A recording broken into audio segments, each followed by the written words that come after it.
안녕하세요. 김준명 원장입니다. 히포크라테스는 모든 병은 장에서 시작된다라는 말을 남겼습니다. 까마득한 옛날 얘기지만 최근에 많은 연구들을 통해서 이 주장이 사실로 증명되고 있습니다. 장이 소화, 흡수, 배설의 역할을 할 뿐만 아니라 면역력과 정신상태, 뇌질환, 알러지, 노화, 비만, 당뇨, 암까지에도 영향을 준다는 연구들이 활발히 진행되고 있습니다. 장의 기능이 떨어지면 영양분의 흡수가 부족해지기 때문에 몸이 쇠약해지고 노폐물의 배설이 잘 되지 않아서 체내에 독소가 쌓이게 됩니다. 또한 면역세포의 70-80%가 장에 분포하기 때문에 장이 건강하지 않으면 면역력이 떨어지게 됩니다. 최근에는 뇌-장 연결축이라는 이론이 활발히 연구되고 있는데 긴장, 불안, 우울, 분노 등의 감정적인 요인이 장의 기능을 악화시키고 반대 방향으로는 장내 미생물의 변화가 뇌 기능에 영향을 줘서 우울증, 자폐증, 치매, 파킨슨병 등의 뇌질환을 일으킨다는 이론입니다. 실제로 소화가 안 되거나 장이 안 좋을 때 몸이 무력해지고 두뇌 회전이 안 되는 것을 경험해 보신 분들이 많을 겁니다. 예전에 고등학교 동창이 한번 찾아온 적이 있었습니다. 졸업 이후에 처음 만나는 친구라 굉장히 반가웠는데 한편으로는 어디가 아픈 건 아닌가 걱정이 됐었습니다. 다행히 어디가 아파서 온 건 아니었고 피곤해서 보약을 지어 먹고 싶다고 찾아온 거였습니다. 진료를 해보니까 이 친구가 평소에 만성적인 소화불량 증상이 있었기 때문에 우선은 소화불량부터 치료하고 이후에 보약을 복용하자 이렇게 권유를 했습니다. 한 달 정도 한약을 복용한 이후에 속이 굉장히 편해졌다고 해서 이제 보약을 처방해 주겠다고 하니까 이 친구가 그냥 지금 복용하고 있는 약을 더 처방해 달라고 하는 겁니다.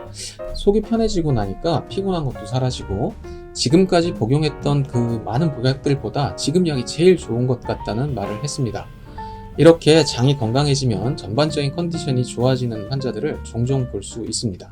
많은 장질환 중에 흔하면서도 잘 낫지 않는 질환이 과민성 대장증후군입니다. 과민성 대장증후군은 많게는 전체 인구 중에 약 15% 정도까지 환자라고 의심이 될 만큼 흔한 질환이지만 잘 낫지 않고 재발이 잘 되는 질환으로 알려져 있습니다. 과민성 대장증후군의 대표적인 증상으로는 복통, 대변의 변화, 복부 불편감이 있습니다.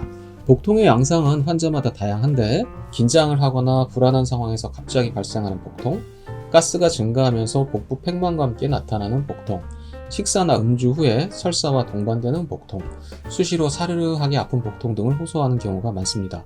이런 복통은 대변을 본 후에 감소를 하는 경우가 많지만 배변 후에도 통증이 사라지지 않는 분도 있고 오히려 대변을 보고 나면 배가 더 살살 아프다는 환자도 계십니다. 대변의 변화로는 설사가 흔한 편이지만 대변 욕구는 있지만 배출이 안 되는 경련성 변비가 발생하는 경우도 있고 대변을 봐도 시원하지 않고 잔변감이 남는 경우도 있으며 대변을 볼 때 힘이 많이 들고 시간이 오래 걸리는 경우도 있습니다. 복부의 불편감으로는 가스가 차는 복부 팽만, 또 배에서 소리가 나는 장음 항진, 장이 부글대는 증상을 호소하시는 환자가 많습니다. 이런 대표적인 장 증상들 외에도 소화불량, 만성피로, 근육통, 우울감, 두통 등의 다양한 증상도 같이 동반될 때가 많습니다. 과민성 대장증후군은 밝혀진 명확한 원인이 없기 때문에 증상에 따른 대증 치료가 이루어지고 있는 것이 현실입니다.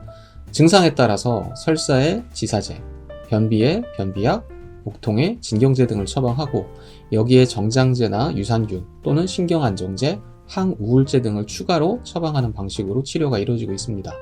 이런 치료가 효과가 없는 것은 아니지만 근본적인 치료라고 보기는 어렵습니다. 증상을 줄여줄 수는 있지만 장을 튼튼하게 만드는 치료는 아니기 때문입니다. 과민성 대장증후군 치료에 있어서는 몸의 기능이 개선되는 것이 가장 중요합니다.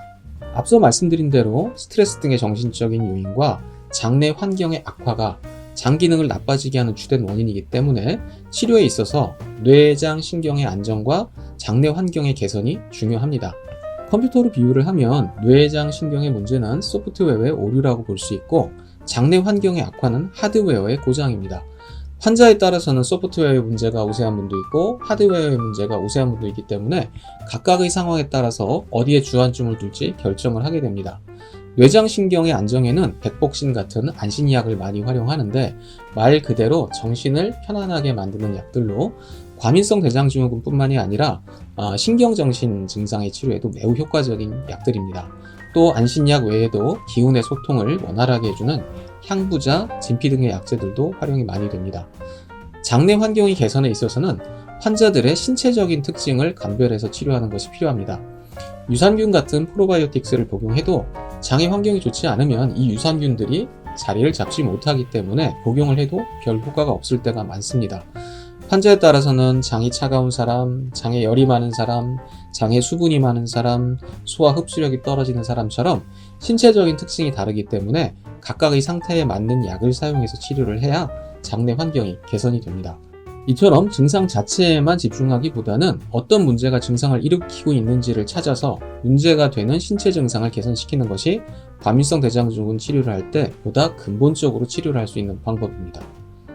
저도 어렸을 때부터 장이 안 좋아서 많이 고생을 했습니다. 그래서 찾아오시는 환자분들과 이렇게 얘기를 하다 보면 상당히 많은 부분이 공감이 됩니다. 생각해보면 저는 한의사가 된 것이 참 다행인 것 같습니다. 과민성 대장증후군은 생명을 위협하는 위험한 질환은 아닙니다. 하지만 삶의 질을 심각하게 떨어뜨릴 수 있는 질환이고 장이 안 좋을 때는 모든 질병이 발생할 수 있으므로 반드시 치료를 하는 것이 좋습니다. 영상 시청해주셔서 감사합니다.